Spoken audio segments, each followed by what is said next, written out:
नारायण साकार हर की संपूर्ण ब्रह्मांड में सदा सदा के लिए जय जयकार। जितने हरि बन रहे हैं सब मर जाएंगे।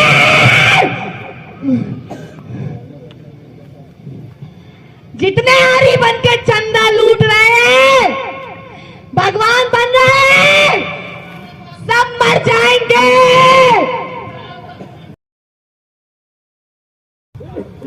अरे यार खामोश है, थोड़ी देर इनको बोलने दे। प्रभु ये जितने प्रवास बना रहे हैं, चंदा लूट रहे हैं, आज बैठे हैं, आज बहुत बड़े बड़े हरि बनने वाले बैठे हैं, चंदा लूटने वाले बैठे हैं। यहाँ पे आने के बाद भी चंदा लूटते हैं। संसार का विनाश तो होगा ही, वो तो होना ही है, लेकिन यहाँ पे आने के बाद इतना सत्य का ज्ञान पाने के बाद जो चंदा लूटेगा वो जिंदा मौत मरेगा, बहुत बुरा मरेगा, बहुत बुरा मरेगा। वो ऐसी बीमारी उसके हरि घुसेड़ेंगे, उसके कर्मों की वजह से ऐसी बीमारी तुम्हारे घुसेगी जिसका इलाज तुम्हें पूरे ब्रह्मांड में ढूंढने पे नहीं मिलेगा। ऐसा हाल होगा तुम्हारा। हरि तो आए सत्य की स्थापना करने, सतयुग की स्थापना करने, करके ही जाएंगे। इनके बीच में कोई रोड़ा नहीं बन सकता। इस धरती का कोई मनुष्य रोड़ा नहीं बन सकता। हम अदृश्य में, मैं मजानी हूं, मैं भी नहीं बन सकती। कोई प्रेत नहीं बन सकता, कोई तांत्रिक नहीं बन सकता, कोई नहीं बन सकता है। अब कलयुग का विनाश निश्चित है, होगा होगा होगा। बहुत बुरी तरीके से मरोगे। आपकी बात झूठी निकली तब क्या होगा? नहीं निकल सकती, नहीं निकल सकती है। इनको दिखेगा, ये अपनी आंखों से देखेंगे। इनको एक एक चीज दिखेगी। जब मेरे बगल में चंदागिरी करता था और मैं उसका साथ देता था, और मैंने तो चंदा देने में सहयोग किया था, मैंने ही तो चंदा दिया था, वो सब पकड़ पकड़ के पहले जाएंगे। करो, जितनी चंदागिरी करनी हो करो, जितना नारायण साकार हरि बनना है बनो। जब मरोगे इतनी बुरी मौत होगी कि किसी एक ऐसा भी कोई घर नहीं होगा जिस घर से मिट्टी नहीं उठेगी। कोई घर नहीं बचेगा, एक एक घर से मिट्टी उठेगी, एक एक घर से। वीरेन गुप्ता की कहानी तो तुम लोगों ने सुनी ली होगी। उसका क्या हाल हो रहा है जानते हो? एक भी दिन ऐसा नहीं होता जिस दिन वो रोता नहीं हो। अब बीमारी ऐसी घुसी है, ऐसी बीमारी उसकी गांठ में घुसी है, उसको उसका इलाज कराना ही पड़ेगा। और जितना उसके पास रखा है वो फेंकना ही पड़ेगा। एक दिन कटोरा लेके घूमना ही पड़ेगा, क्योंकि इसका इलाज उसको पूरे ब्रह्मांड में कहीं नहीं मिलेगा। जिंदा मौत तो मर रहा है, वैसे मरोगे साले, सबके सब मरोगे। आप कौन बोल रही हो? मैं मार्केट की मजारी बोल रही हूं। साफ सुनने में नहीं आया। मैं मजानी बोल रही हूँ प्रभु।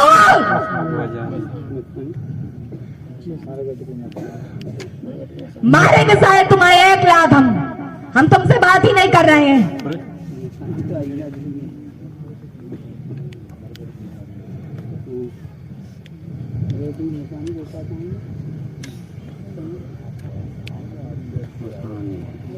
नाग देवता खामोश पड़े रहो थोड़ी देर यार।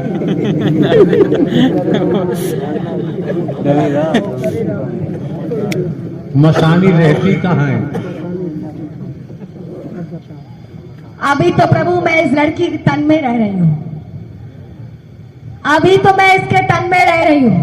लड़की के तन को छोड़ क्यों नहीं देते? छोड़ देंगे तो हमें कहां से मिलेगा क्या? खाने को हमें कहां से मिलेगा? मैंने भी बुरे कर्म किए थे, उसकी वजह से 50 लाख वर्ष मुझे बिना खाने पानी के घूमना पड़ा था। प्रेत योनि की बात कर रहे हैं, तब मैंने बहुत बुरा झेला था, इसलिए मुझे पता चल चुका है कि प्रेत योनि को झेलना छोटी बात नहीं होती है। मेरी बुद्धि खुल गई, जब मैंने झेला तब मुझे पता लगा कि बहुत बुरा झेलना पड़ता है। जब मानो तब है, तब तो तुम झेल ही रहे हो बीमारी से, और मरने के बाद भी तुम्हें सुकून की प्राप्ति नहीं होती है। जो लोग कहते हैं फांसी लगाने के बाद मुझे संसार से छुटकारा मिल जाएगा, तब भी नहीं मिलता है। मसानी का रूप स्वरूप क्या होता है?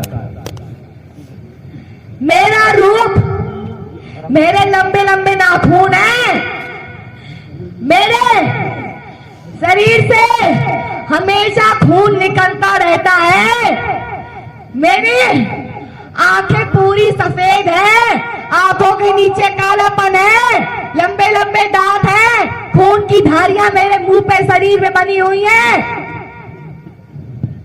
और बहुत सारे प्रेत मैं देखती हूँ करोड़ों की तादाद में नंगे घूमते रहते हैं, उनके लंबे लंबे बाल होते हैं पूरे शरीर में। यहाँ पर कितने हैं इस समय?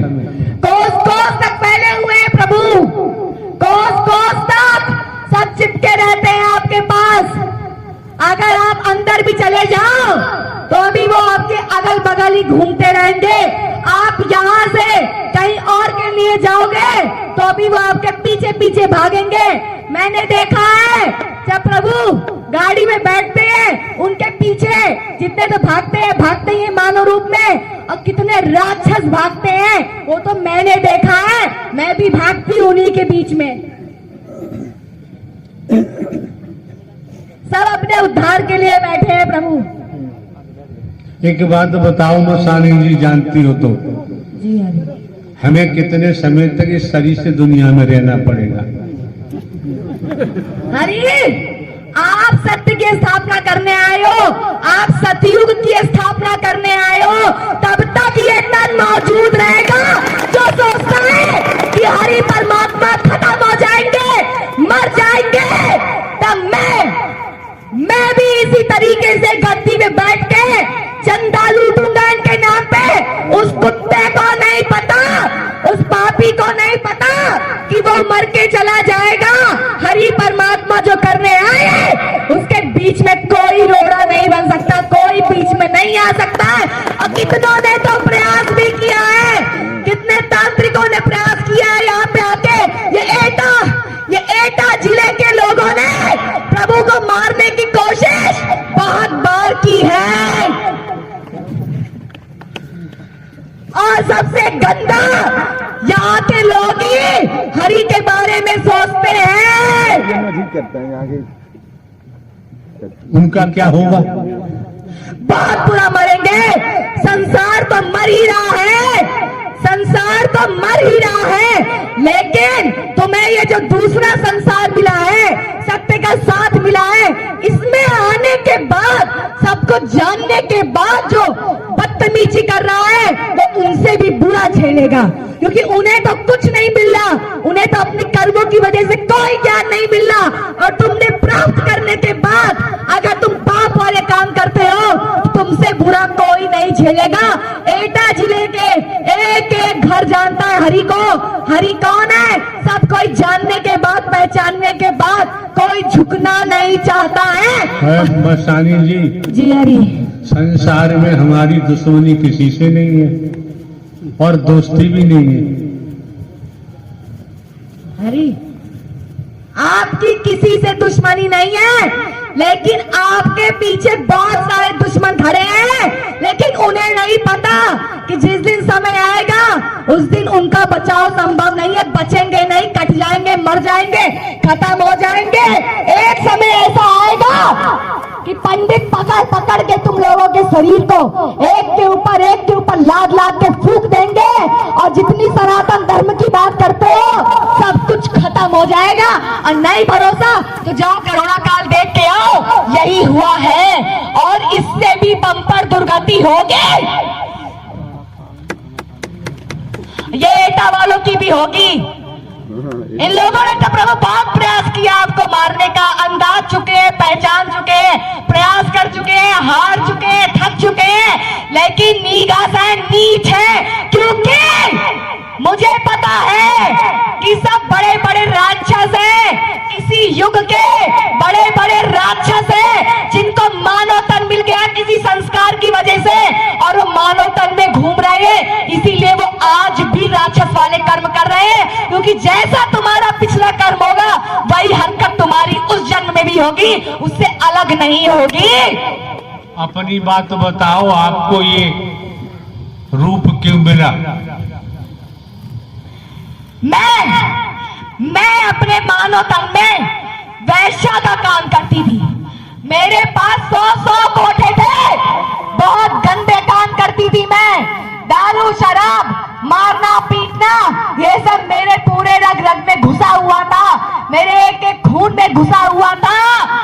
लेकिन जब मेरे मरने का समय आया तब मेरे मुर्दे को किसी ने आग तक नहीं लगाई और सबने कहा कि अरे ये तो ऐसी थी वैसी थी, मर गई तो क्या हुआ। तब जब मेरी प्राण वायु निकली और तब मैंने देखा कि हाँ सचमुच में होती है, कोई वायु हमारे शरीर में होती है। और एक सेकंड नहीं लगा, मेरा वो मानव तन पूरा राक्षस में बदल गया, दर्द होने लगा, दिक्कत होने लगी। अब 50 लाख वर्ष तक मुझे कुछ खाने पीने को भी नहीं मिला।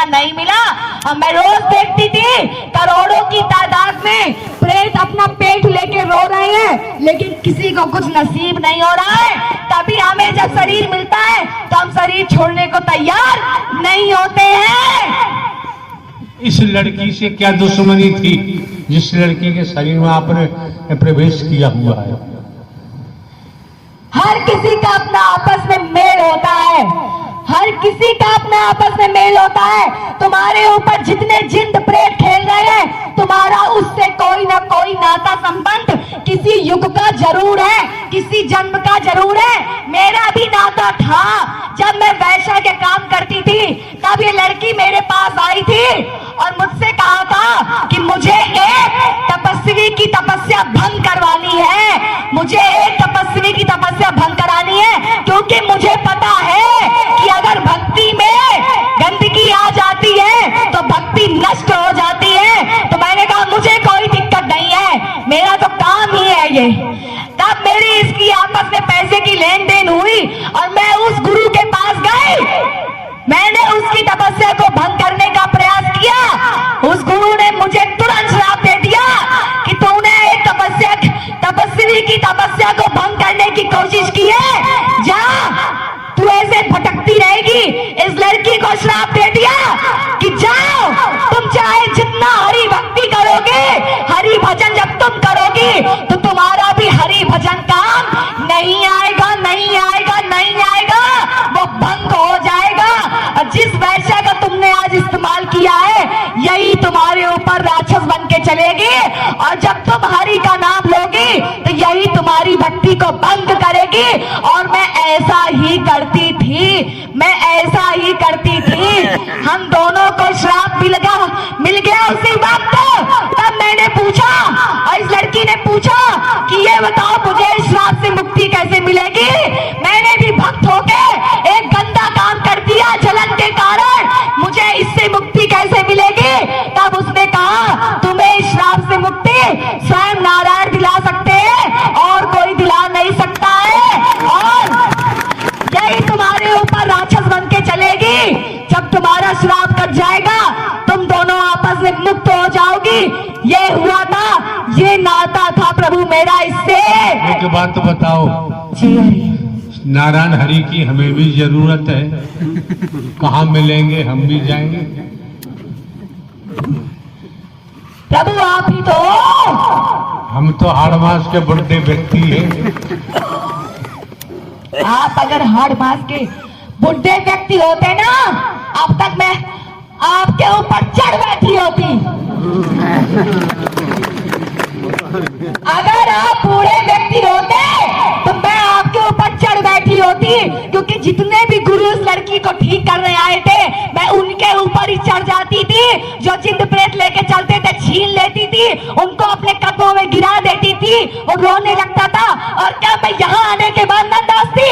मैंने हर जगह अंदाजा, मैं यहाँ पे भी अंदाज थी। और मैंने अंदाजा, मैंने देखा, मैं तो यार हर तांत्रिक के पास जाती थी, तोड़ फोड़ कर देती थी।